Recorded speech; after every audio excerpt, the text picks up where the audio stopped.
Так, по идее, мы сейчас уже почти что в эфире. Сейчас я точно убежусь. Да. Так, сейчас погружается вроде как. У меня ползунок.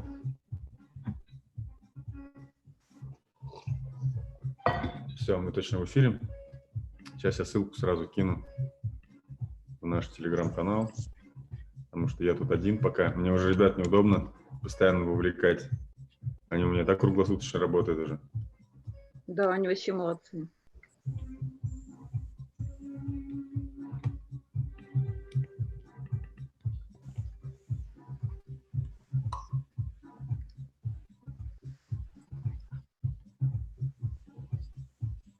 Так, ну все, ребят, мы здесь на связи с вами. Сегодня наша тема переход на удаленку. Раз, два, три. У нас вот недавно была встреча как раз, где Таисия выступала, Лилия и еще там Миша Смолянов.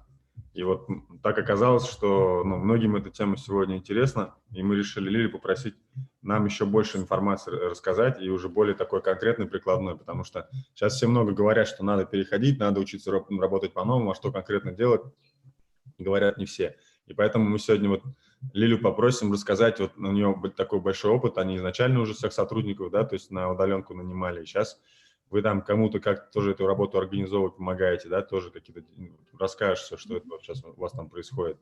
Вот. И, Лиль, давай тебе слово, да, то есть как вот перевести вот пошаговый план, то есть людей на удаленку. Расскажи нам. Я себя на мьют ставлю, чтобы тебе не мешать. Окей, все. Привет всем. Больная тема сегодня с точки зрения вообще перехода на удаленку. Кто-то говорит, что чистится мир. На самом деле я вообще сегодня только поняла, общаясь с большим количеством компаний, просто в последнее время у меня прям какой-то сейт-нот с точки зрения, что чистится еще и рынок HR. Почему? Потому что если ваш HR вот реально не провел, не делал работу, не привел вашу компанию на удаленку, и чтобы это работало эффективно, плохой у вас HR, потому что это его главная функция, да, чтобы люди, когда там в офисе, они в офисе, чтобы они были там вне компании и работали при этом эффективно. Как там это определяется, да, ну, то есть я сегодня просто собирала уже обратную связь по многим. Москва, вы знаете, да, нам перешла с 13-18 числа на удаленку, при этом перешли даже крупники, ребята с ExxonMobil, с которыми я очень плотно общаюсь, там, руководители проектов, они подвывают немножко. Почему? Потому что им не дали никаких инструментов, с учетом того, что они работают в Oracle. Честно говоря, и у многих крупников с этим проблем. Я не думала, что у многих крупников будет с этим проблем. Я понимала, что будет головняться, да, с точки зрения, потому что просто, ну, там, какое-то количество людей присоединить. Поэтому я решила вам дать прям шаги, каким образом может делать 1, 2, 3, 4, 5, и вы поймете, могут ваши сотрудники удаленно работать или нет. Потому что если карантин продлится там еще 3-4 месяца, скорее всего, да, и вы правильно организуете свою классную работу эффективно, то без офиса, да, чаще всего люди там не знают, там у кого-то нету дома системника, у кого-то нету ноутбука. Именно мне надо взять из офиса, чтобы у меня была продуктивная работа. Бухгалтера берут сейчас с собой принтеры, да, то есть там МФУшки кому-то, у меня муж разводил МФУшку, потому что, ну, к сожалению, по-другому нельзя. У кого-то нет гарнитуры, которой тоже надо понимать, что она просто должна быть для хорошей работы. То есть вы прям составляете список, а потом еще есть очень важная фишечка, вы должны это все администрировать. Кто унес, да. Если кто-то у нас часто бывает из дома уносит, обратно потом у вас техника может не вернуться. Следующее.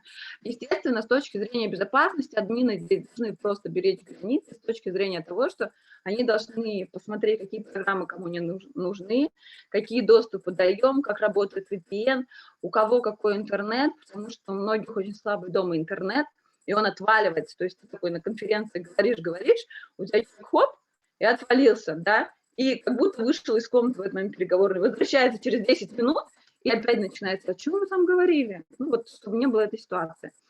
Вот, и я рекомендую еще так, как я это вот реально называю эту ситуацию карантинкой, да, не удаленкой, сделать обязательно опрос, сколько у вас еще человек работает у этого сотрудника дома. Ну, допустим, я сегодня приехала в свою спальню, да, потому что у меня муж работает в кабинете, дочка работает в своей комнате, няня у меня сидит с сыном, мне просто некуда деться, мы принесли вот большой стол, там, где мы кушаем обеденный, короче, в кабинет. просто чтобы у каждого было место. А я понимаю, что если у вас двухкомнатная квартира у сотрудника, и у него работает жена, у него там, он сам работает, и еще дети, короче, у него просто нет места. Вот. Вот это тоже надо продумать, за счет этого надо посмотреть его тоже режим дня. И если вы, как работодатель, этот режим дня ему тоже там поможете выстроить, да, окей, ты там продуктивен ты полдня, продуктивна твоя жена там следующие полдня. Это, по крайней мере, вот эти вот дискомфорты уберет, и ваш работодатель, ваш сотрудник поймет, что о нем заботится. По крайней мере, при первом предложении классном о работе он уже точно не уйдет, потому что он знает, что о нем так больше никто там, на него не посмотрит.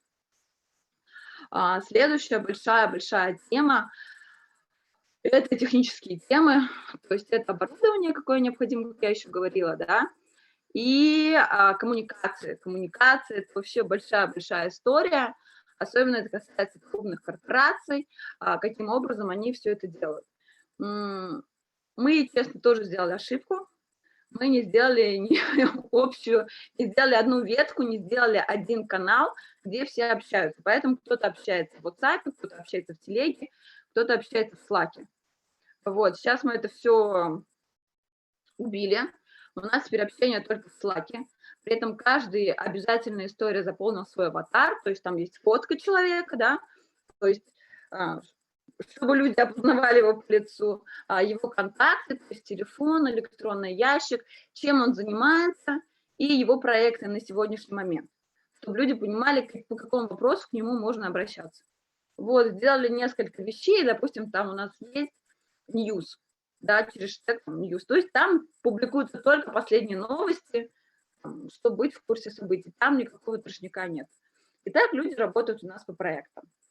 Потом обязательно мы ввели правила, которые у нас в чате работают. То есть на этот мессенджер в Slack человек должен ответить в течение часа. То есть если он тебе не ответил, это его косяк, у нас привязана карточка, человек туда отправляет денежку за свой косяк. Ну, короче, по-другому у нас не получалось мотивировать. Следующую тему мы сделали. Это если начинается перекидывание, короче, сообщениями, да, по одному вопросу 5-6 раз туда-сюда, люди созваниваются. Если какая-то сторона говорит, блин, давай созвонимся, ну, не можем договориться, не понимаю, то нету истории, как раньше мы просто заметили эту тему, когда говорят, не, давай, короче, мы это, лучше тут переписываемся, нет, созвон. Ну, то есть там созвон в Zoom. Что мы еще сделали? И электронной почтой мы сейчас практически не пользуемся, на самом деле. Вот, там ответ в электронной почте, ответ в течение суток. Какие-то серьезные документы. Но все знают, что электронная почта сейчас не приоритет, потому что ее надо постоянно прогружать, смотреть и так далее. Потом мы сделали правила конференции, не собираться больше 8 человек, потому что если больше 8 человек, даже в Zoom, это становится уже не работа. Если я хочу своей команде что-то сказать от себя лично, я записываю видос, отправляю, работаем вот так, первый, второй, третий. А так жестко работа по командам, при этом у нас оперативки сейчас 15 минут, не больше, по одной большой причине, чтобы люди знали, что мы там продуктивно работаем только это время. Вот. И с учетом того, что у нас обязательно есть тема, каким образом, для чего мы вообще сюда пришли. Вот. Такие фишечки. Что мы еще сделали с точки зрения коммуникации? Мы еще сделали отдельный канал, там, где пишется, но у нас запрещена тема по поводу коронавируса, честно. Потому что если люди начали западать, они туда западают, начинают, короче, негативить, все плохо, ужасно, и их оттуда очень трудно вообще вытаскивать. И плюс мы ввели еще обязательное упражнение, выкинули с точки зрения дыхания. Мы понимаем, у нас у сотрудников начались панические атаки. И при этом жесткие панические атаки, то есть это ночные звонки руководству со словами «я сейчас умру», документы лежат вот в той папке, короче, реально. Ну, то есть, как бы, ну, особенно страдают женщины этим, у которых маленькие дети, там, до 5 лет. Ну, вот, по статистике.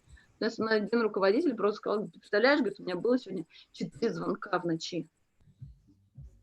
Это ад. Ну, как бы, ну, и человек не спит, да, и он реально начинает переживать. Вот, мы ввели эту историю, и я думаю, что скоро проводить уже психотерапевта онлайн, если дальше эта тема, короче, будет Она продолжаться. по-любому будет, по-любому будет. Представляешь, люди не привыкли столько дома сидеть. Это же стресс, это столько людей. Вот я представляю, потому что многие люди, вот, например, я знаю вот, вот по своим, например, родителям, да, то есть у них были там параллельные жизни, ну, то есть они не были в разводе, но у них были, знаешь, типа, они вместе иногда, ну, то есть, понимаешь, да, то есть, Да, да. а тут сейчас их заставили бы, вот, ну, понимаешь, да, то есть сидеть вместе. И что было бы, ну, то есть это бы была бы Третья мировая сразу дом, понимаешь? Ну, Поэтому поэтому разводы увели, ну, я думаю, сейчас да, будет... да, да, поэтому все вот эти, знаешь, такие гостевые истории, которые там ходят в гости друг к другу, но до сих пор, они сейчас очень... То есть это реально стресс, это как бы к этому никто не был готов, что тебе нужно будет столько сидеть. Ты же не можешь куда-то уйти даже, да, там, даже вот куда ты пойдешь, ну, то есть в карантин, тем более на несколько месяцев. Понятно, там в любой другой день можно было там улететь куда-то, там отдохнуть, там и так далее. Куда ты сейчас полетишь? Ну, то есть Никуда. непонятно никуда. То есть это вот ситуация, в которой мир никогда не был, да, потому что все вот, ну, это интересная такая история. И да, я согласен, что люди от этого страдают, и наша задача, ну, если у нас есть команды, помочь им, потому что, ну, у нас есть больше разных, ну, как бы таких информации, да, людей, которые могут нам подсказать, и спасибо тебе, что ты делишься. Вот, есть что-то еще, что ты уже предусмотрел? Да, мы еще делаем сейчас разные тимбилдинги, но тимбилдинги, знаешь, на тему такого, чтобы люди начали друг с другом общаться, типа там, фоткай свое рабочее место, как ты сегодня его там обустроил. И люди реально эту всю фигню, короче, ну вот реально фоткают, им теперь интереснее. То есть как я это делаю, с какой стороны, а давайте сегодня все там будем с зелеными кружками. Вот, ну, с одной стороны, как бы флудят, и мне говорят, много флуда. Я говорю, ну, блин, люди хоть как-то начинают там вытаскиваться и хотя бы думают об этом. У нас появились ребята, которые начали записывать рэп. И они прям записывают рэп, скидывают людям, дают обратку. Кто-то, короче, занимается каким-то творчеством, кто-то проводит друг другу зарядки, короче. Но мы стараемся вот с точки зрения коммуникации вот очень плотно сейчас, чтобы они, по крайней мере, не чувствовали себя одинокими. Вот на следующей неделе хотим вообще запустить онлайн-йогу. Не знаю, как получится, но будем делать, стараться, ну, потому что сейчас сервисов бесплатных очень много на самом деле, и можно людей этим загружать, по крайней мере, там, мы хотим делать йогу для всей семьи.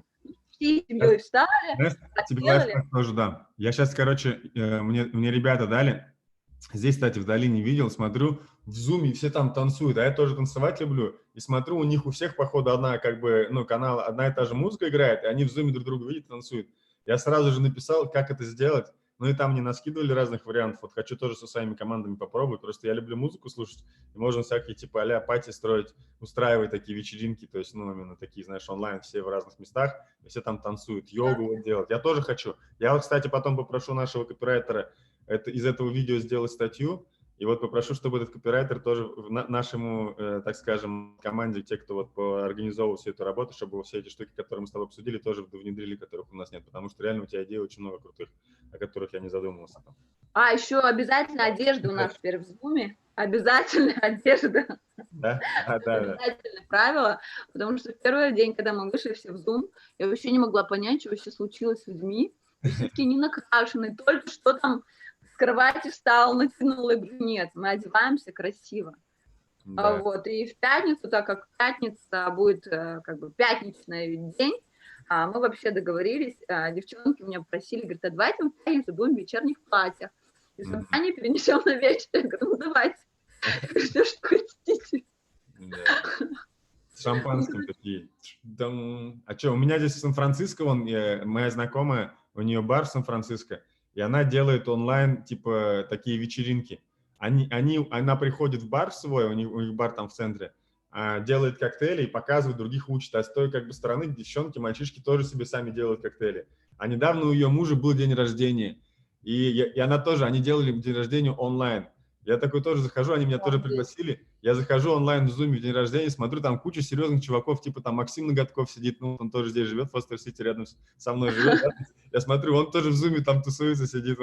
Ну, то есть, это вот который связной его, да, то есть, и вот, ну, мы здесь нет пересекаемся, то что вот люди, то есть реально вот такие люди все, ну, то есть они, и причем вот эти девушки, у которых бар свой, они там тоже очень успешные там предприниматели, так скажем, и так далее.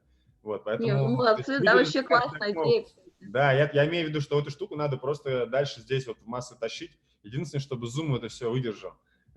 Потому что у нас в долине, кстати говоря, иногда я бывает, что уже все уже, ну, бывает прям подвисает. Вот вчера, например, Ну, вчера мы с вами разговаривали, я отвалился просто, я не мог включить, у нас, походу, что-то с интернетом было, отвалилось. Окей, что знаешь, еще? как Давай я расскажу. это? Давай я расскажу, когда мы вышли онлайн, что мы сделали в первую очередь, как раз послушав вот все то, что ты сказала.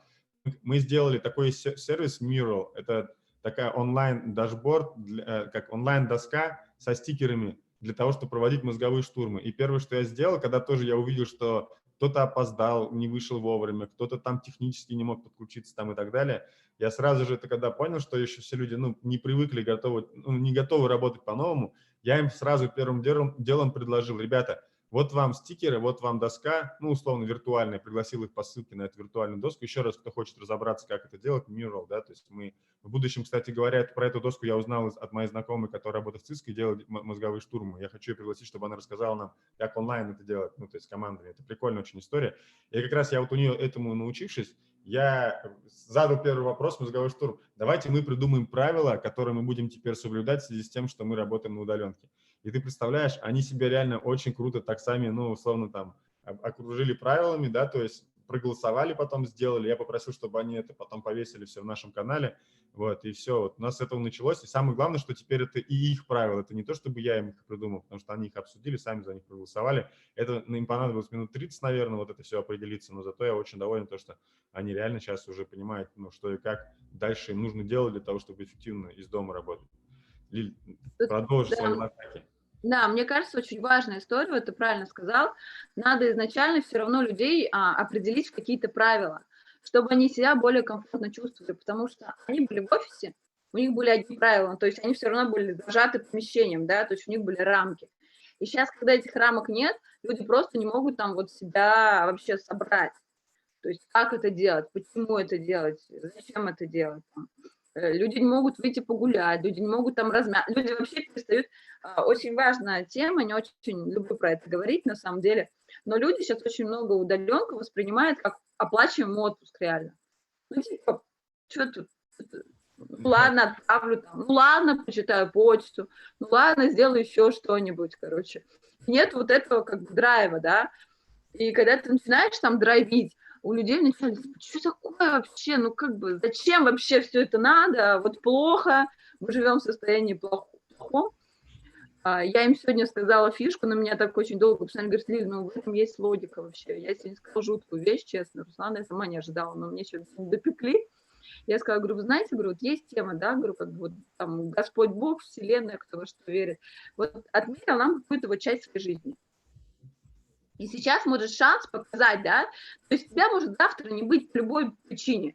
Ну, блин, ты должен сегодня жить, чтобы не было потом печально, говорю, когда ты будешь лежать там, блин, Диль, ну реально, ну как бы так, я говорю, вот именно так, что давайте максимально делайте все возможное. И мне потом девочка, она говорит, я реально, говорит, сидела, ты сказала, говорит, я полчаса сидела, об этом думала, говорит, потом пошла со всей семьей играть в монополию, говорит, мы так кайфанули, что мы вообще забыли все, что происходит вовне, вот мы вот сосредоточились на здесь и сейчас.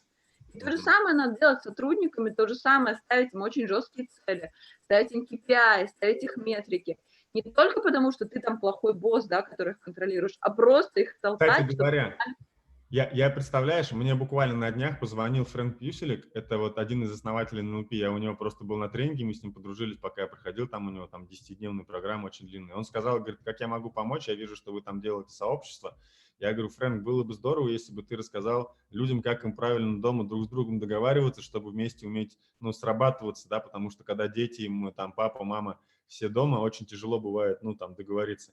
Вот, и поэтому я попросил его, он сказал, окей, дай мне там 3-4 дня, я сформирую топики, и там мы сделаем там 3-4 встречи, там минут по 30. Так что, ну, можно будет вопросы позадавать. Можем даже, если хочешь, тоже присоединиться в эфир, просто можем вместе даже какие-то вопросы позадавать. Просто ты видишь больше как HR уже, ну, который смотрит уже с такой стороны более профессионально, не как я же ну, не HR, да, то есть ты могла бы, ну, больше, может быть, каких-то классных вопросов задать, чтобы мы смогли из этого суперэксперта. Это, наверное, один из самых умных, ну, и таких вот экспертных людей, которых я вот лично сам знаю, ну, то есть с кем я вот, ну, вот понятно, что с кем мы там дружим, условно, таких вот. Просто он очень крутой. Он же как раз и занимался вот этой семейной психологией там и так далее. А сейчас для многих людей же, видишь, такая история, что всем нужно научиться работать онлайн. Потому что они либо научатся и будут работать онлайн, либо они не научатся, там, например, разведутся и потом все равно научатся. Потому что придется учиться, потому что это надолго, понимаешь? Либо они там, получается, не научатся работать онлайн, потеряют работу, ну, посидят условно там без ничего, и потом научатся работать онлайн, понимаешь? Но только вот сейчас можно, ну, просто не терять время и сразу прямо вот, ну, делать правильные шаги для того, чтобы и с близкими договариваться о новом формате, о новом подходе, да, о том, как мы работаем. Вот, например, я с Алиной тоже очень много времени потратил, чтобы договориться, да, потому что... Так же, как вы, да, вы же все работаете онлайн, и Ну вы все да, тоже в одном помещении. да, ну представляешь, вот я могу, например, встать с утра, там в 5-6 утра могу встать и уехать просто куда-то там, да, там привязать свой дом на колесах, поехать на берег, и там потом вечером понять, что я хочу здесь остаться, я просто Алине звоню, говорю, Алина, я здесь буду. А иногда могу на следующий день еще встать и говорю, Алина, я работаю, мне некогда, привези мне еды. Она мне привезет еды и так далее, понимаешь? Ее не обламывает, потому что мы с ней договорились, что она знает, что если мне нужно там помедитировать и что-то там сейчас прям придумать, ну, то есть такое, и она знает, что мне для этого нужно состояние, а она может мне помочь просто быть, ну, как бы, знаешь, она как говорит, ты типа там пулеметчик, а я патроны подаю, то есть моя задача патроны подавать, то есть у нас вот такое с ней как бы, она вообще в этом А плане. как вы к этому пришли? Вы же тоже к этому пришли не сразу? Да, ну я вот как-то рассказывал, мы пару дверей сломали дома, прям дырки у нас были, сначала я, потом она, вот, чем-то там, какими-то предметами там, я не помню. Вот, потом мы приняли решение, что мы больше так не хотим двери ломать, потому что нам приходилось долго эту дверь, на нее накинуть такое покрывало, чтобы никто не видел, что она сломана, знаешь, чтобы когда там мама приходит, она не одеяло покрывала, чтобы не спалиться, типа, а что у вас двери? То есть нам было стрёмно рассказывать об этом, пока мы там покупали новую, меняли. Ну, стало понятно, что дальше так жить нельзя, а это же все влияет на бизнес. Ну, то есть, вот это же, вот, ну, понимаешь, да, то есть, это же все влияет на бизнес. Если ты дома, как бы, ну, тебя нехорошо, то тебе и делать ничего не в кайф. Это, как бы, я понимаю это, и Алина это, ну, понимала. И мы с ней просто сели после этого, договорились, то, что она прочитает книжку, там, «Мужчины с Марса, женщины с Венеры», потому что нам ее Азимов рекомендовал, наш там тоже один хороший друг, Сергей Азимов, там, по продажам такой есть тренер. Вот, и мы ее прочитали, эту книжку, офигели, оттуда некоторые принципы для работы нашей семьи взяли, и после этого мы еще начали делать такие штуки, знаешь, мы начали с ней делать такие, как бы, как вот встречи, условно, мастер-майнд, такие встречи на двоих, где рисуем майнд-карту по 8 сферам жизни, и, соответственно, по каждой из этих сфер жизни мы планируем какие-то, ну, какие-то там действия, да, и именно во время этих действий и вот этого планирования мы с ней как раз и договариваемся. Она видит, что я планирую себе там условно на неделю, на месяц, там на год. Вот, она видит, что она планирует себе, я вижу, что она планирует. И, соответственно, когда она что-то делает, ну, куда-то хочет, там, что-то у нее какие-то есть намерения, я вижу, потому что мы с ней об этом договорились, то есть я ее только поддерживаю. Если она видит, что я там что-то делаю, вижу, что мне нужно, она мне поддерживает. То есть я об этом как раз вот, я книгу писал, «Сам себе босс», я вот об этом там тоже писал, и многие, кто книжку прочитал, многие прям внедрили, это очень круто работает, потому что очень важно внутри договариваться. Я тоже всем этим, ну, как бы вот делюсь прямо сейчас тем, кто смотрит, потому что это реально очень важная вещь. И если бы вы там еще тоже научили этому и своих, условно, людей, которые вот в вашей команде работают, да, то есть там сотрудников, я имею в виду, да, там, то я думаю, что это очень важная вещь вот прямо сейчас, потому что если люди не сумеют договориться друг с другом, то это будет очень сложно, ну, вот, работать, потому что там не до работы будет, да, то есть я вот у Фрэнка тоже попросил, чтобы он помог. Расскажи, какие еще, что вы еще предусмотрели? Кстати, хочу сейчас сказать спасибо, ты как раз рассказала, как у тебя дочка по Zoom играет с другими детьми. Ты не сделала то же самое, потому что это тоже какое-то... Лиль, вчера 9 часов Зарина играла с Машей через Zoom. Они там вместе там в лол играли, что-то какие-то там концерты устраивали друг с другом, знаешь, это 9 часов реально. А там с той стороны тоже перекрестились, короче, ребята, понимаешь, там у них там тоже 3 детей, папа вот как раз у них в Тесле работает, а мама там, у него бизнес был, который сейчас пока из-за того, что вот эта вся история, он пока поднакрылся, то есть, ну, реально, потому что она, типа, бизнес связан с шопингом там и так далее, ну, со всякими молами там и так далее, то есть сейчас это все закрыто, и они все сидят дома, вот, сходят с ума, то есть вот это вот впятером, знаешь, и они говорят, о, от Маши хоть мы на там 9 часов избавились, это очень круто. Ну, то есть, все счастливы, довольны, то есть, да. Еще бы для двоих найти, до других. Да, да. Единственное, что, знаешь, мы успевали только этот, как его, планшет, этот ноутбук заряжать, потому что он высаживается быстро, то есть, ну, когда долго сидишь. Вот. У тебя тоже, да, ты это применила, да, уже? Да, применила сегодня очень классно, при этом они сначала играли в куклу, потом включили музыку, она же у меня балетом занимается, это у них, получается, репетиция была онлайн-танца, и мне это очень понравилось. Я говорю, блин, ну так классно, она говорит, мама, ты знаешь, как здорово. Ну, по крайней мере, нету вот этого тупления, вот этого хождения, вот этого, ой. Да, да. Понять, что, допустим, у меня ребенок не такой сознательный, чтобы там сам пошел, там, начал читать математику, там, и заниматься, к сожалению. Есть такие сознательные дети, точно не Лиль, мои. а расскажи вообще, как ты в HR пришла? И мы с тобой вот познакомились, но ты мне так и не рассказывал, заодно и все вот остальные услышат. Да, как я Нам вот пришла в HR, я вообще в HR пришла нечаянно, на самом деле. Вернее, я хотела быть HR, но это было, представляешь, 14 лет назад. Там никто не знал, что такое HR. Я вышла замуж, у меня муж из Челябинска, я из Уфы переехала в Челябинск. Я такая, знаешь, красный диплом, у меня 2 высших образования и так далее. И я проходила собеседование, и в Анкор, в кадровый холдинг, куда я хотела вот именно работать, там была позиция только офис-менеджера. Офис-менеджер зарплата 12 тысяч. Я вот реально вот помню эти деньги тогда. Вот. И... Какой год? 2008-й. Прикольно. Это как раз начался кризис, вот Да. сентябрь, вот эта вот непонятная ситуация.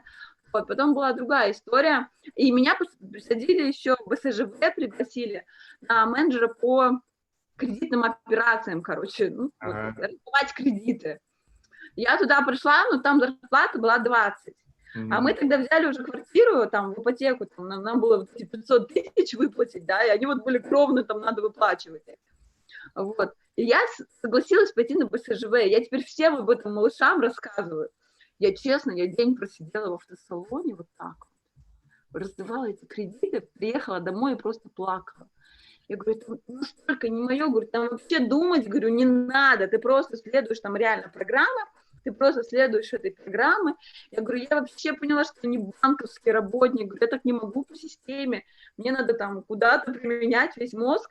И мне муж сказал такую очень важную вещь, он говорит, ты позвони обратно в Анкор. Я говорю, так они, наверное, взяли уже офис-менеджер в Анкоре, это входная позиция, и ты дальше уже растешь. Вот. Они говорят, наверное, они кого-то взяли, позвони. Мне было так стрёмно звонить, реально. Ну, как бы, вот, ну, блин, ну я же уже отказалась, вот эта вот тема. Я реально позвонила, встретилась, и через день вышла туда на работу. Ни разу вообще не пожалела. У меня был очень крутой босс Мария, мы с ней до сих пор общаемся. Она научила меня, как правильно общаться со своим персоналом, на самом деле.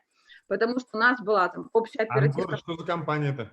Анкор – это крупный федеральный холдинг по подбору персонала, то есть консалтинг. Все, понял. Прям в подборе. Вот, был 2008 год, и была такая история выживания. Я понимала, что я тот человек, при сокращении которого я еще была на испытательном сроке, мне легче всего было уволить. Поэтому я себе быстро прихватила еще и бухгалтерию первичную. Начала делать бухгалтерию. С этим освоилась, подходила к девчонкам, к рекрутерам. Я говорю, девочки, давайте я вам начну учиться подбирать людей. Прям сама, они говорят, ты процент от продаж не будешь получать. Я говорю, неважно, я хочу научиться. Короче, всех там сокращали, а я через полгода реально сделала себе карьеру. И я, ну, там не стала консультантом уже, и я считаю, что это вот прям тема. Потом я была региональным уже через какое-то количество времени. Я была уже региональным консультантом, у меня были девочки в подчинении по рынку АПК, машиностроению и нефтянке. Вот, а потом я поняла в какой-то момент, что я переросла эту позицию, мне уже было скучно, я приходила на работу, у меня там 40 человек в подчинении, все разбросаны удаленно, я их там мотивировала, общалась с клиентами, закрывала безумно сложные вакансии, только, ну, я себе брала реально сложные вакансии, там, начальник конячного цеха, допустим, там, или главный конструктор, там, гидротурбин. И потом мои клиенты, даже не знаешь, как я их искала, иногда это был вообще полный трэш. Я когда кому-то рассказываю об этом, допустим, я когда рассказывала данному конструктору, как я его искала, таких людей СНГ 4. И мне надо было найти контакты. Мало того, что контакты, их еще надо было уговорить потому что рынок узкий, если они из одной компании переходят в другую, обратно, ну, как бы там все уже. Вот. И в какой-то момент у меня у ребенка была, знаешь, такая маленькая лодка с моторчиком. И я пустила ее в ванну, так вот взяла и говорила: главный конструктор гидротурбин, ловить. Он словился, и мои клиенты, компания Alstom, которая сейчас General Electric, пригласили меня работать к себе. В тот момент я реально понимала, что я по деньгам потеряла. Но для меня это была супер крутая позиция, потому что я из внешнего рекрутинга, я прям стала HR, и доросла там до HR-бизнес-партнера, курировала тоже большое количество, то есть несколько заводов. А потом начался кризис опять, наступили санкции, и мне честно сказали, что, Лиль, ну вот в ближайшие 10 месяцев ты будешь сидеть на операционке. Что такое операционка? Ты просто в иностранной компании, ты просто пишешь отчеты раз в неделю и больше вообще ничего не делаешь. Вот реально, ну то есть вот нет ее работы, ты ничего внедрять не можешь, там еще Alstom переходил в General Electric, это трансформационные процессы. И меня кто-то порекомендовал в Тинькофф. Я тогда училась на MBA за свой счет. И у меня как раз была пятница, вот воскресенье, я училась. И в каждую пятницу мне звонят, говорят: вот вы хотите пойти? А я же, вот я честно говорила, что я из производства. Ну, как бы тут у меня производство. Да. Провозы, гидротурбины, какой вообще банковский сектор, вообще кто вы? Мне кажется, я приехала в пятницу, я помню, я говорю, знаете, я к вам могу приехать только вот в пятницу, вот в 10 часов, в 12 у меня начинаются уже лекции, я уже не могу пропускать. Они вообще, конечно, обалдели, мы так пару месяцев с ними работали, общались. Я, если честно, была немножко в шоке, как отличается западная культура от российской культуры, но я безумно благодарна Олегу за полгода он меня очень сильно внутренне вырастил, да, то есть, как бы кто-то там пишет очень жуткие вещи, как он с ним работает. Он работает жестко, но в какой-то момент я для себя поняла, что если на тебя давят, и тебе не все равно, значит, ты должна с этим работать. И я реально очень много прорабатывала в себе внутренних каких-то вещей, вот прям прорабатывала. Поэтому сейчас, когда мне кто-то относится, у меня мама, допустим, посмотрит что-нибудь, и потом говорит: Лиля, а вот родственники там вот это сказали. Я говорю: мам, ты понимаешь, мне про меня говорят, мне вообще все равно. Я говорю: а если мне люди говорят, и мне не все равно, я им благодарна, что это тема, которую я могу дальше прорабатывать в себе. Реально. Ну, круто, круто. Я на самом деле согласен. Я вот тоже, многие говорят, знаешь, вот типа, что такое толерантность? Я вообще вот все, что ты сейчас говоришь, я понял после того, как посетил гей-парад в этом Фолсом-стрит в Сан-Франциско. Но не гей-парад даже, это намного хуже, короче, чем гей-парад. Вот. То есть я ездил на север Калифорнии, на обратном пути мне знакомый скидывает какой-то там, говорит, фестиваль в Сан-Франциско, приезжай, поржем. А мне как раз до этого рассказывали очень непристойные вещи про этот фестиваль, и мне реально казалось, наверное, преувеличили. Я думаю, наверное, преувеличили, то есть такого не может быть. Мне просто был такой, знаешь, интерес, то есть, что вот, почему так, то есть вот. И я решил заехать. Мы с Алиной заезжаем туда.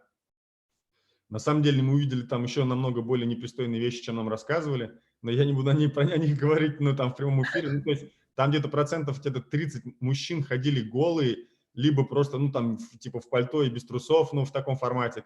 Там какие-то женщины били плетками других, там некоторые там держали свои там эти органы и пытались с ними что-то сделать там и так далее. Другие то есть и ты вот это ходишь такой, это все в центре Сан-Франциско, представляешь, играет музыка, то есть такая вот, то есть и прям в самом центре ты ходишь, смотришь и думаешь: о май гад, что вообще происходит, куда катится мир. Я 3 дня потом, я ходил 3 дня, и я понимал, что что такое. И знаешь, потом я что понял, что самое крутое, что вот здесь есть, и вообще, какой я инсайт это взял, это я понял через 3 дня, что меня не должно волновать то, какие другие люди, понимаешь? То есть какие они там, что у них там какие-то там, они там, кто-то так вот любит одеваться, или там вот так ходить, или там вот он такой, или вот он такой ориентации, он хочет об этом всем. То есть это их, дело, понимаешь? И моя толерантность позволяет мне работать независимо от того, ну, то есть, несмотря на то, как он выглядит, как он говорит, как он, не знаю, как от него пахнет, я не знаю. Я хочу смотреть только на его компетенцию и на то, что я с ним могу сделать как бизнес, понимаешь? Я готов не смотреть, не ходить на эти фестивали больше, чтобы, ну, не разочаровываться, да, то есть знать просто, куда мне не ходить, да, там. И взаимодействовать с такими людьми, даже если не надо взаимодействовать, только просто вот по его каким-то деловым качествам, да, то есть и не пускать его в свой мир, да, чтобы он со своими там какими-то там, ну, настроениями, устоями там и принципами, да, работы там не ко мне не лез, да, там я, соответственно, не буду вот его там какой-то, и мне без разницы должно быть, какой он. И когда я толерантность вот у меня есть, тогда это получается, я могу работать с разными людьми. Вот то, что ты сейчас говоришь, да, там, мы можем сказать, что там, вот, я тоже просто был как-то в офисе с Олегом Тиньковым, но я с ним так и не встретился, я просто, мне надо было уехать, он должен был с нами встретиться, но у меня была другая встреча, мне надо было выступать на конференции на большой, я просто не мог дождаться, а он позже вышел. Там ребята остались, а я как бы не увиделся, да, то есть я тоже видел. Я понимаю, что да, там, если человек давит там и так далее, ты, конечно, можешь сказать, что типа там он такой вот нехороший там и так далее, а можешь просто какую-то толерантность, ну, то есть проявить, да, там, ну, вот просто. Потому что, ну да, человек вот он такой, да, там, давай будем смотреть, а зачем он так делает. Видно, что если он действительно хочет хорошего, может быть, он вот так вот взаимодействует, он по-другому не умеет. Это не его как бы вина, он просто, ну, такой, не каждого учили, как правильно взаимодействовать. У него есть другие качества хорошие, понимаешь, да, то есть где-то можно вот, ну, и взвешивать просто, насколько вот, ну, действительно вот, ну, то, что вот тебе не нравится, ну, вот, это вот, ну, настолько, как бы, чтобы вот там перестать что-то делать, например, или, понимаешь, и просто на этом многие бизнесы заканчиваются, многие из-за того, что просто друг с другом не могут как-то найти взаимодействие, вот этого коммуникации, проблема возникает, да, особенно вот сейчас я вижу, то есть вот я сейчас стал более такой либеральный, да, там, вот многие приезжают сюда, да, там, и говорят, о, геи, геи, мне уже вообще без разницы, геи, не геи, ну, то есть, потому что я везде хожу, их тут здесь, как, ну, понимаешь, очень много, то есть для меня это уже, ну, то есть нету, то есть раньше у меня тоже было такое, знаете, и, то есть, и сейчас я смотрю на деловые качества, а не на том, какие у него там, ну, предпочтения там, ну, сексуальные, понимаешь, мне без разницы, мне по делу интересно, понимаешь, это вот, ну, вот толерантность, то, что ты как раз тоже говоришь, то, что не все способны работать, да, то есть кто-то может осуждать, а кто-то может научиться у этих людей. Это очень просто осуждать. Просто на самом деле, вот просто осуждать даже то, что ты вот расскажешь про гейтера. Ты представляешь, какая должна быть отвага у людей и смелость? Вообще просто вот, ну вот реально. То есть там, ну, как бы вот не запариться, выйти и все это показать. И честно, реально очень смело, да, и мало кто из нас может. И не надо там думать, можно это или нет. Ну просто можно этих людей выражать иногда за смелость. И понять, что, ну, люди отстаивают свои позиции, отстаивают свои границы. У всех они разные. Да, Вот. да. Давай сейчас про неприятную тему поговорим. Давай. Давай. Смотрите, когда у нас мы выводим людей на удаленку, есть еще история с юридическим вопросом. Вообще неприятная, просто очень многие меня спрашивают, поэтому, ну, как бы, мне кажется, это будет полезная история. Смотрите, тут все зависит от уровня доверия вашей компании. Если вы понимаете, что у вас уровень доверия в компании низкий, и вы не верите, что ваши сотрудники все будут делать вовремя, то вы с ними делаете там доп. Соглашение к трудовому договору, где прописываете, что они сейчас переходят на другой режим, и пишите их адрес, где они будут работать. Также прописываете время, что у вас там общение там-то, там-то в такое-то время обязательно. Для чего? Для того, чтобы даже чисто подсознательно человек, подписывая бумажку, должен понимать, что у него меняется статус трудовых отношений, что это не отпуск, что это еще там ничего-то, что с него тоже будет требовать. И люди реально по-другому начинают себя вести. По крайней мере, им вот не пофигу становится, да, что вообще происходит. То есть это первая история, в этом должны тоже это там очень четко понимать. Потому что и еще момент, да, то есть если сотрудники не выполняют эти условия, у вас должны быть за это какие-то замечания. История о том, что, блин, у меня ребенок заболел, у меня ребенок еще что-то сделал, падает эффективность всей команды. Потому что если хотя бы один сотрудник ведет себя так, остальные ведут себя так же. К сожалению, да, ну окей, там, у тебя ребенок, давай распределим время по-другому. У тебя же не маленький ребенок, он же может час, там, мама час работает, 15 минут с тобой играет, час работает, 15 минут с тобой играет. У меня 3-летний сын это очень жестко понимает, что вот мама работает, потом играем. Да, потом мы с тобой будет 10 минут, где мы активно играем. И ему этих 10 минут хватает. Вот. Я прям всех к этому призываю. Почему? Потому что сотрудники, к сожалению, многие к этому не привыкли. Вот. И, естественно, тут еще тема идет очень классная. Допустим, Руслану было очень классно, мне кажется, прийти на удаленку, потому что у него команда очень осознанная. Они живут очень давно в KPI, в метриках, как что надо делать. И они себя очень сильно мотивируют. Просто я сегодня смотрела уже чат, там, где мы есть все вместе. Они прям, ребят, у меня есть вот такой-то вопрос, давайте встретимся, обсудим, мне вот вечером нужна, ну, там пишут, может, не будем про это вещать? Нет, мне нужно, ну, чтобы мы сегодня вечером встретились, подвели итоги дня, у меня там есть вопрос. И ребят реально все пишут, да, давай, если тебе это необходимо, ну, встретимся в Zoom и все это сделаем. Прям очень респект в этом плане, что они как раз друг друга поддерживают, у них есть эта линия обороны вторая, которая, ты знаешь. И еще важно, да, проводить встречи один на один, понимать, что у вас у сотрудников в головах. Плюс все IT-компании, готовьтесь держать своих разработчиков, обнимать их, любить, потому что сейчас крупники, знаем, да, ваши там денежки напечатали, раздали крупникам. Сейчас единственное, ну, как бы они к этому готовы.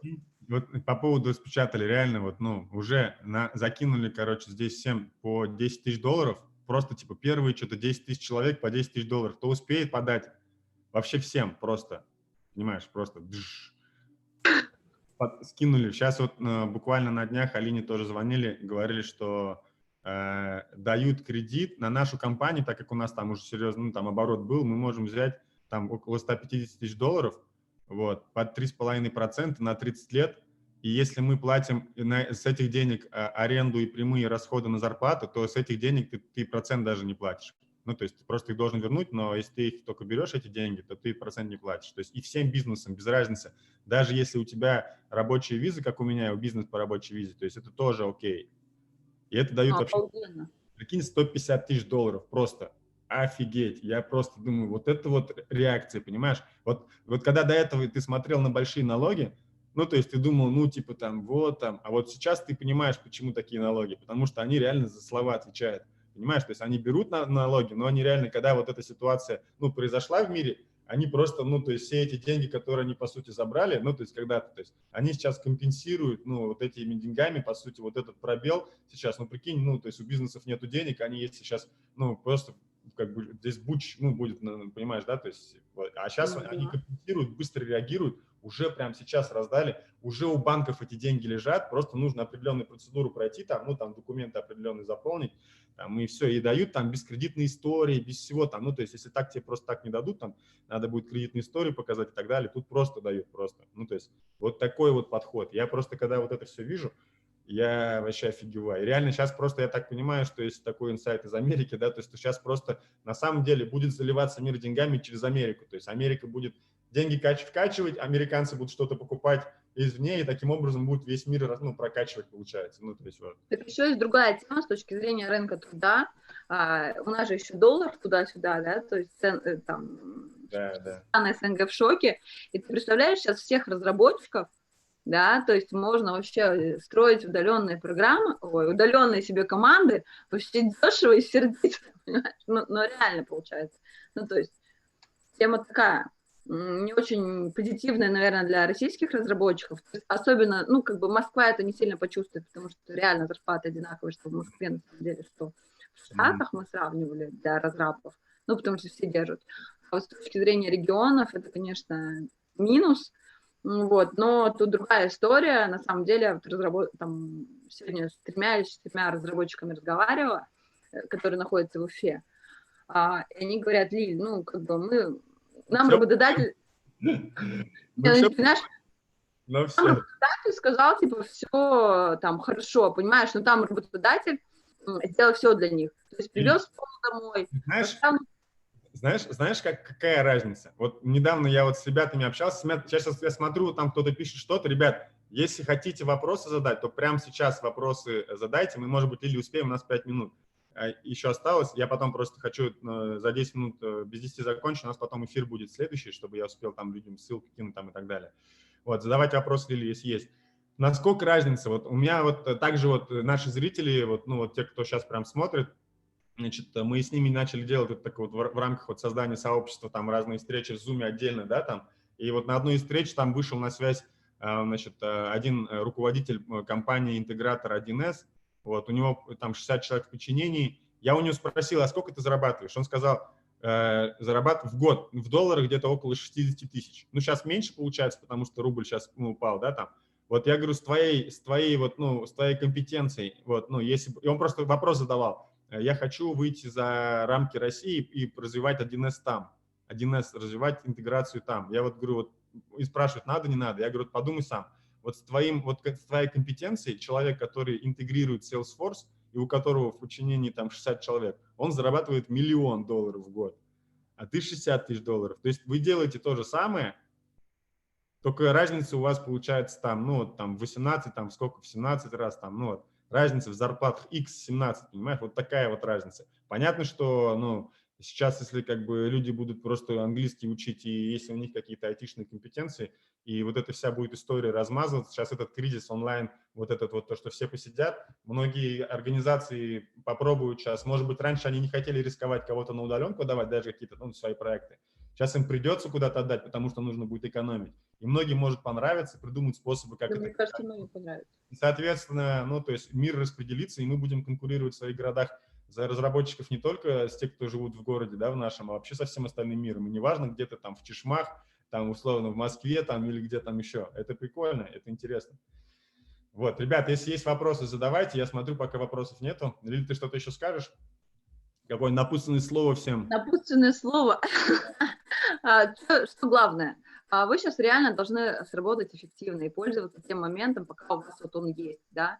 Реально, если вы сейчас научитесь работать онлайн, вы представляете вообще, насколько вот расширится, если вот в этой, извиняюсь за выражение, жопной ситуации вы выживете, вы станете намного сильнее. И, кстати, мне кажется, Руслан должен рассказать, каким образом он свой бизнес тоже с другой стороны повернул, просто благодаря своему мышлению и с другой стороны. Я вам также рекомендую это сделать, там, все идут сейчас в онлайн, вы тоже идите, эффективно стройте свои команды, обнимайте своих сотрудников. Вот, наверное, самое важное. Да. Спасибо тебе, Лиль. Спасибо тебе, Лиль, за то, Что? что время нам уделила. Спасибо. Пока-пока. Не за что. Все, давай, пока-пока. Всем, ребят, спасибо. Подписывайтесь, ставьте лайки, пишите комментарии, задавайте Лиле вопросы. Мы Лилю еще пригласим. Пока. Пока. Смотрим всем, да.